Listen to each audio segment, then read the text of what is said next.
You're watching the Bowden News Network with John Bowden, presented by the Beloit Country Club, TJ Owen Chiropractic, and the Raider Lodge. Well, Jeff Travis, we're 96 hours away from a big vote, school bond election /2.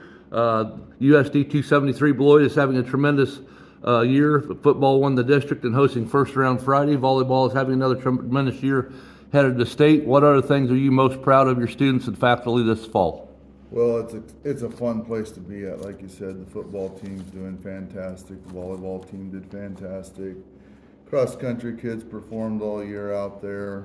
We're here in a couple weeks. I believe it's November 16th and 17th. Kids are putting on a musical up at the high school, Footloose. Should be a fun time. They've been working hard at that. I've walked through several times in the evenings when they've been practicing that. I think that's going to be a fun thing for our community to see them do that. Our band kids, our band students, they perform at the football games too, and they're just tremendous. Mrs. Vetter does a great job with them. The orchestra kids go down to the FFA, all the competitions they're doing, and just, you can go clear down to the preschool, just from preschool through 12th grade. They're just doing fun things and becoming great people. So just most proud of that. Well, Jeff, the second chance to help 273 school facilities in the form of bond election will happen approximately 96 hours from today. How was the most recent bond election questions formed? The board, we had our first run at that back in April, and it failed. We had two questions there that were $20 million total on those first two questions. The board went back and they hired a consulting group to do surveys randomly, confidentially, and survey the public on that. They did in-person talks with them as well. They had a phone survey, they had an online survey. Everybody in the district could participate on those if they wanted to. Of course, the phone surveys were random. And at the end of the day, they took the bond questions to 3 questions instead of 2. The first questions for the HVAC, heating and air throughout the district. That's going to be a complete retrofit at the elementary school from what I would call the original part of the building. So 4-year-old preschool through the 4th, 5th grade edition would be done on that. That's the boiler, the original boiler piping is still being used 71 years later on that. We've got to do some retrofitting on that. We're talking about putting what they call packaged units, natural gas heat and air into each room so that we could shut one room down instead of all rooms down with the heat if we have an issue. So then you don't have to shut the 29 rooms down at one time to fix it when the pipes fail on you, frankly, is what's happening now. That also includes 5 to 6 rooftop units at the high school. Senior high school would take the worst 5 to 6 off. Those units, we have 19 units up there. 2 of them have been replaced. The other 17 are right at those end of year life, or they're at end of life situations. We can't get parts for them now. Since the pandemic, they just quit making parts. They don't manufacture them. But what we'll do is the 5 to 6 units that we take down, we'll take parts off of those, letting Brian Gillette make a parts closet for that so then we can continue on and then space out and get on a routine or a schedule to replace where we do 1 to 2 at a time and not a whole bunch at a time up there, and allowing him to have parts as well to fix those as need be too throughout these next several years. So that's question 1. That's $5 million. The total bond has been scaled down to 9.9 between the 3 questions. Question 2 is the Ag Center, $3.9 million ask on that project. It's right at 11,000 square foot project. And I will tell you, the board, there was a lot of talk that it was too expensive the first run at that. And the board took tours this summer too, and we went to Marysville, looked at their Ag Center, very nicely done. It was done through donations through Don Landau up there in Marysville. Beautiful facility. We'd love to have a facility like that, but that's not affordable for us. So went on down to Randolph, Kansas. It's a 1A school, Blue Valley Randolph right there. They have an 11,800 square foot ag center that has 3 classrooms, 2 ag classrooms, and 1 kind of multifunctional classroom. They have a woods construction inside theirs that we would not have. The 1 classroom would be STEM for us, science, technology, engineering, and math. The other 2 would be ag, multifunctional, open type classrooms that they could go from having plant science in it to ag mechanics in it the next hour. 25 total classes would be taught throughout the school year in those 3 classrooms with teachers, plus adding the ag shop onto that, where the welding projects, the small engines projects, those types of manufacturing projects would be done in those. So that would be a very open classrooms that are multifunctional for many different ways, and many different classrooms from one classroom to the next, where they could shut down. You know, as our ag teacher will say, they might be doing cooking in there one time, where they might be eating off those tables, but they might be dissecting on those tables 2 hours later. Or in those classrooms, they need a little bit of functionality in those classrooms, because you know, you probably don't want to eat off where you dissect off of, or do a small engines project on, or something like that. So that would be there. We took contractors with us, local contractors with us on those tours, and they said we're right on the money for that ag center. That we're not asking an absorbent amount on that bond issue for that. So the board really did their due diligence on these projects to make sure that we're right on there. So that's 3.9 million on the second question. The third question is to fix the track, subsurface and top surface. The tennis courts that have not been fixed over by the high school, and that would be $1 million, and we've taken 2 different bids from companies just to see if we're right on, and we're very, very close, right on the button for those 2. You always have to have a little bit of contingency in a project like that. It leaves us very little on those, but we have some contingency. So that question has come up, and yes, you have to have that. You wouldn't be doing your due diligence if you didn't have just a little bit of contingency built into that, because you don't want to have to shorten up a project because you didn't have enough in there. But contractors tell us we are right on the money, or right on the dollars that it takes to do these projects. Question 1 must pass for anything to pass. Everything's contingent on question 1 passing. It could pass by itself. It could pass with questions 1, 2, and 3. It could pass with questions 1 and 2. It could pass with questions 1 and 3. But 2 and 3 cannot pass by themselves. And I do want to put out there that HVAC does not have any air conditioning in either one of the gyms. That question keeps coming up, and we are not air conditioning the gyms with this bond. Well, Jeff, let's start with question 1. Kind of break down the $5 million replacing the outdated boiler systems at Beloit Elementary School, grades pre-K through 6, classrooms, the multi-purpose room, the office, includes replacing rooftop units that are having out-of-life issues at the Beloit. Jeff, what is the comfort zone supposed to be for teachers and students in a classroom, in your opinion? Well, you don't want it so hot that it's uncomfortable to teach in. You don't want it so cold that it's uncomfortable to teach in. We're not going to cool rooms down to 65 in the fall and spring for the teachers. We're not going to heat them up to 78 in the wintertime for them. Somewhere around that 70-degree mark's probably where you're going to fall, from a couple degrees under that to a couple degrees above that. But they do need to be comfortable. Nobody learns when it's uncomfortable. It's hard to learn anyway when it's uncomfortable.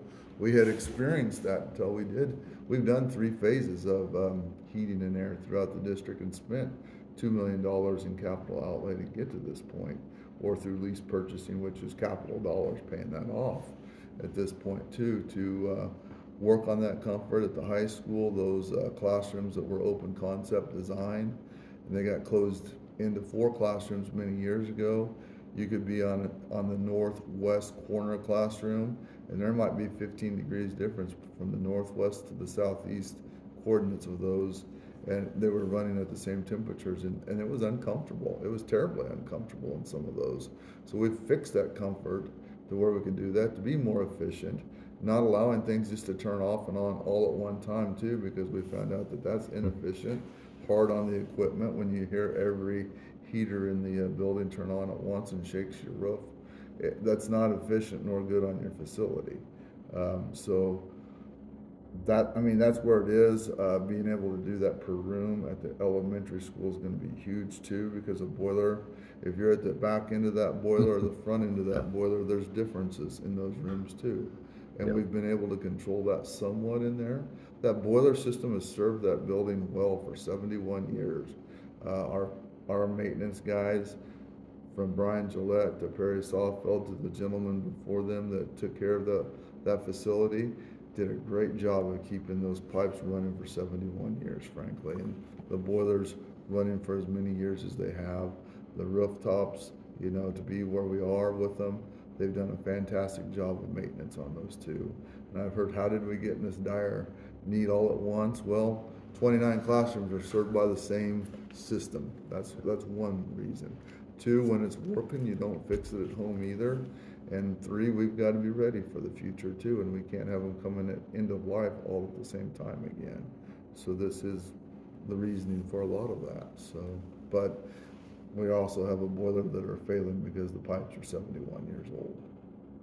Well, Jeff, once the vote passes and you get new heating and air systems up at the elementary school, high school, multi-purpose room office, what's the life expectancy of this new equipment? It's a great question. I'd like to tell you 70 years, but we know that that's not right. You know, every one of us would like to say that the new washer and dryer, when we have to buy one of those, is going to last 25 years, just like our parents' washer and dryer did, and they don't do that anymore. But, you know, this should fix this for the next 20 to 25 years for sure, hopefully beyond that.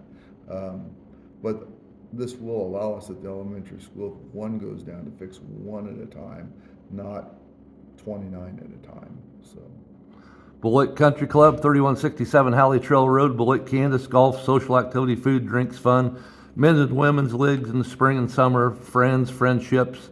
Come out and look at the renovation of the new clubhouse, beautiful bar and dining area. And now's the time to book your holiday parties. They had a holiday party Monday night that went very, very well. Great food, great drinks, great people.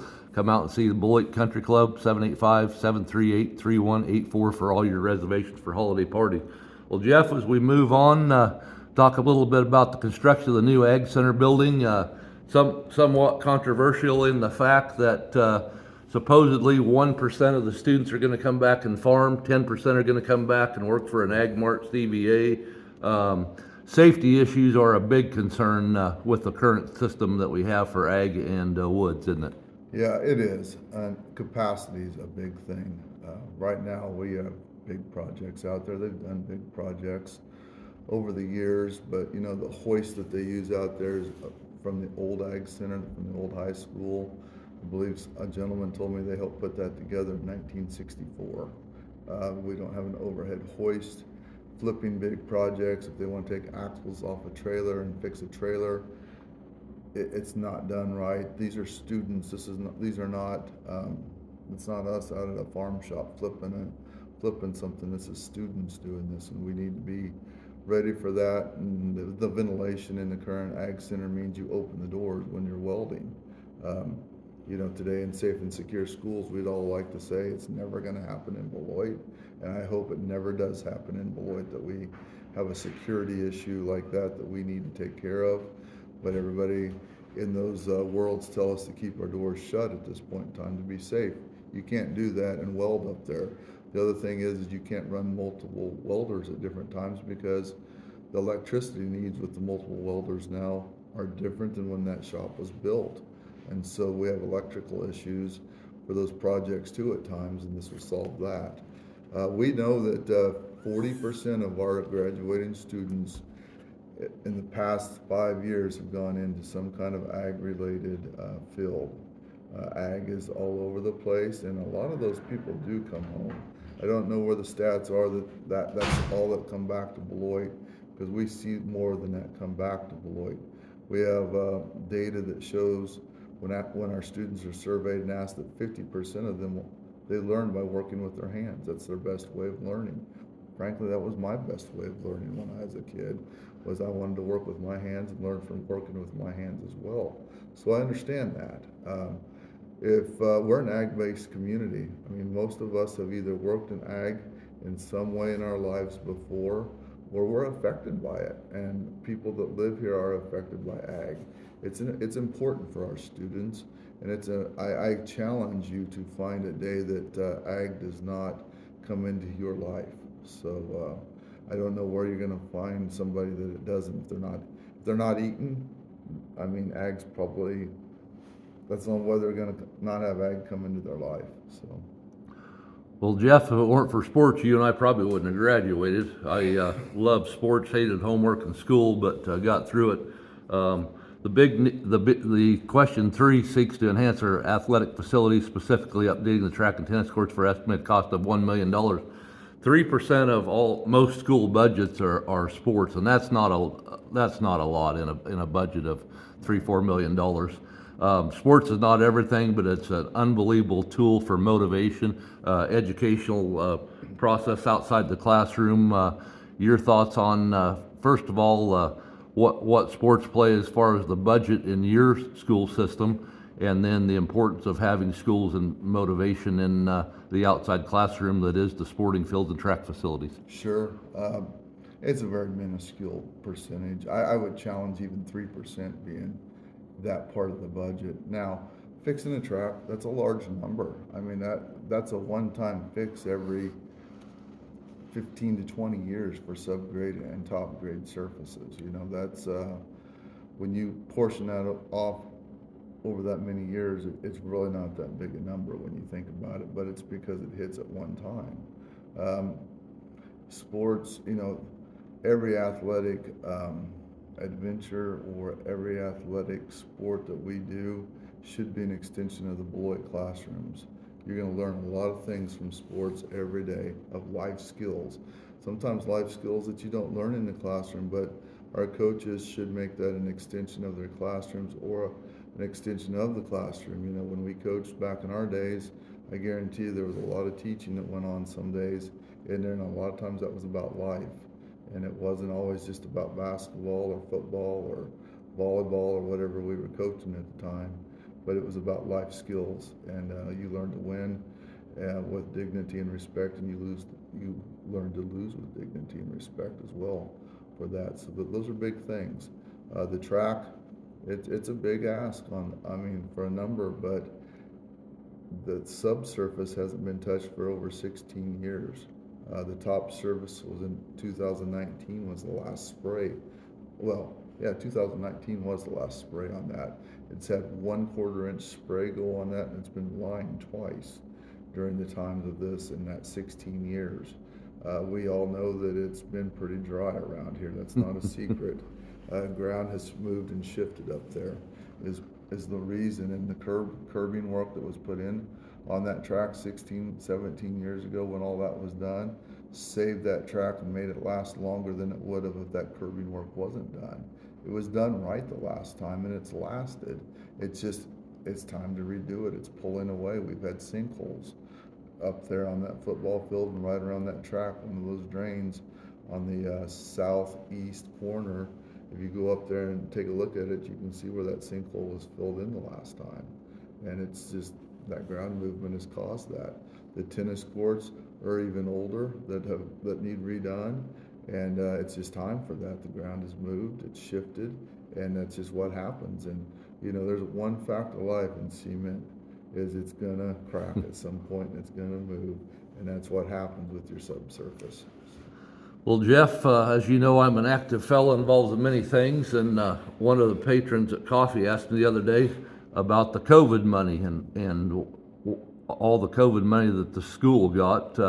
Why wasn't it used for infrastructure? Did you get COVID money? Where was it used, and why wasn't it used for infrastructure? Sure, it's a great question. The COVID money was never the total that everybody thought the COVID money was. That wasn't allowed for infrastructure, for one. I honestly tried to use it for some infrastructure at that time and was told no. Actually told no twice over that time. I know of schools that went ahead and did that, and they're paying it back right now because they used it improperly. They gave us that money to get back into school, You know, it's hard to remember, and none of us want to remember those days really. But we were in school here, and we used that money to go to school and get school started and get back to school back then. And we went to school when half of the state was still not going to school back then. So we used that money to go to school and get our kids back into school because we believed that was important at that time and to get those interactions going. So that's what we used that money for. And again, there wasn't enough money here to tackle the HVAC or that total purchase. There's no way it would have even come close to that. So. TJO and Chiropractic, 119 Mill Street in Beloit, Kansas, and now in Mankato, Kansas, offers CBD products and BioFreeze.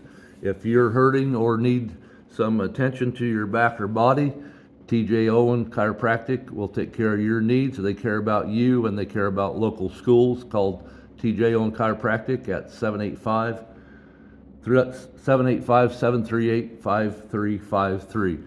Well, Jeff, as we roll on about bond election, school facilities and things, another patron wanted to know about the relationship of St. John's and USD 237, about how many students from St. John's use the 273 facilities. It's a good question. We have several is what I'm going to say, and I'm not going to give you an exact number because that number may switch from day to day too.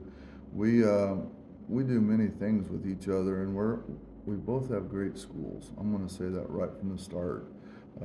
We do the special ed services for the St. John's students. We do the title services through our district for the St. John's students. We have had St. John's students come over and wrestle. We've had St. John's students come over and play softball and baseball with us. You know, our students interact well together. We do a lot of things together, and we're more powerful together and more successful together, in my opinion, when we work together. And we have students come over and they do the career technical ed pathway classes with us. They take our ag classes, they take other classes, and they come over and take some dual credit college classes at our high school as well. So there's many programs, and I'm probably missing one or two programs that I'm not quite thinking about just at this second, but they do things, and you know, when they're together, they do good things together as well. Well, Jeff, what type of communication is used to inform questions that patrons would have about the recent bond elections? Well, there's many different ways.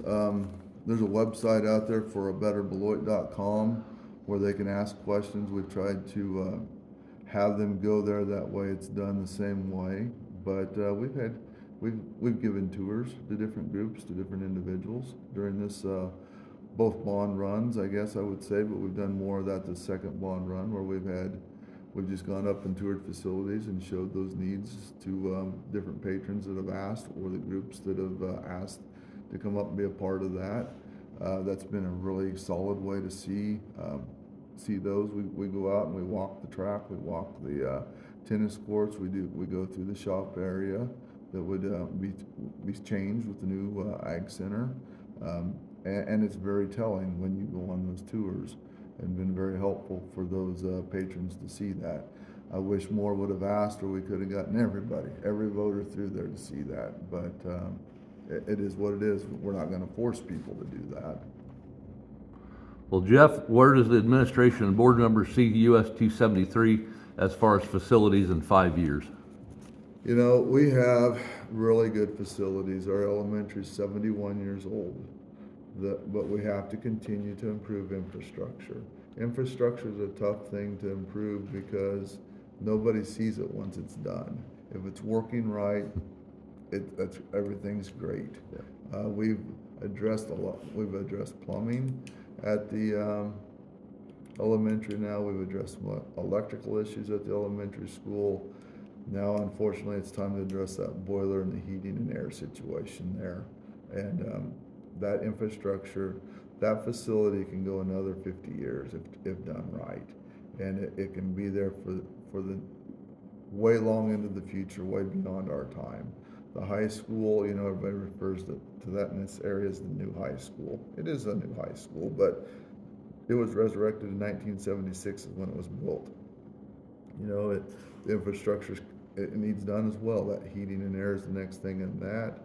the electrical and getting that shop back up to where it needs to be, giving the Woods construction area the current shop area to do what they need to do, and for it'll handle their electrical needs and their space needs. So those are the next infrastructure things that need to happen. Our facilities are going to be good. We just have to keep the infrastructure up. It's no different than your homes. You have to do it there as well. And I see it well beyond I'm going to say well beyond 50 years, it would be my hope. But we've got to keep producing. Now, does that mean the heating and air is going to have to be redone before that? Absolutely. We all know that. That's not a secret. But there'll be other infrastructure issues that we have to continue to do. But that's how you keep good facilities. Well, Jeff, you know as well as I do, patrons and taxpayers paid for your kids and my kids to go through different schools, and what is the most untrue fact about US 273 and especially the upcoming bond election? Well, I'm going to tell you the most untrue fact are some of the numbers that have been put out there, that there's these huge numbers being spent per student, and we've explained numbers, and then the numbers get bigger from different people, or they had to have looked at a proposed budget that we've explained that's a budget authority situation, and then they divide those students out, and they forget that there's a special ed cooperative here that for 5 districts, there's an early childhood partnership cooperative for 6 districts. All that money runs into our budget, and it inflates what it looks like our numbers are for our students, because our 800 plus students that we're taking care of in our buildings, but that special ed dollars and those early childhood dollars are for over 1,800 students when you add those districts up and those students up. So those are things that you've got to remember, that you've got to take out, because those are running through. But it's a lot more efficient if you do them as a cooperative, and it happens to be that Beloit's the host for those, and it's been that way for years. I mean, I'm going to say 50 plus years of special ed and those types of things. So it's just important to remember that, and honestly know what numbers pull and what numbers are actual numbers off an actual budget of expenses, and what is a proposed budget. And you know, if you have questions, please give me a call. I'll run you through it and show you how those work. That's just disappointing to me. But you know, when I've had people come to me and say, you know, there's division here, and as long as they're involved with this, there's going to be division. That's really upsetting to me, that adults act that way, not students, adults. And we have, you know, my dad always said you have a couple things: is your hard work and your honesty, that people can't take away from you, and you can't control what other people's actions are. So we've just got to take the high road and not work on division, but work on solving problems, and keep working hard and put the real numbers out there. Well, Jeff, as we wrap up the Bowden News Network special edition of the USD 273 bond election, what do you want to tell people about the bond election that will help in their decision making come Tuesday? We're about 96 hours away from Election Day, believe it or not. What's the most important thing you can tell people about the bond election to help their decision? My advice is become knowledgeable on the vote, know what's on there, ask questions, get the facts. You know, and at the end of the day, you own your opinion, you own your vote, and go out and vote, but get the facts before you just listen to one side or think one thing's true or not. Just get those facts before you go out there and just assume. Bowden News Network brought to you by Raider Lodge Hunting, Fishing, now offering thermal night vision hunting, big group, small group, upland birds, deer, turkey, fishing. Call Jeff 785-545-8852 to book your next group and have fun funning in the outdoors. And well, Jeff, it's been an honor and pleasure as usual. Things are happening at Beloit High. Always good for education, sports, and we're teaching kids the right way, and have a lot of great supporters and patrons and taxpayers. Best of luck to you and the district on Tuesday, and it's pretty obviously that you guys have some great goals and you're doing things right, and you got a great staff and great student body. Thanks, John. Appreciate it.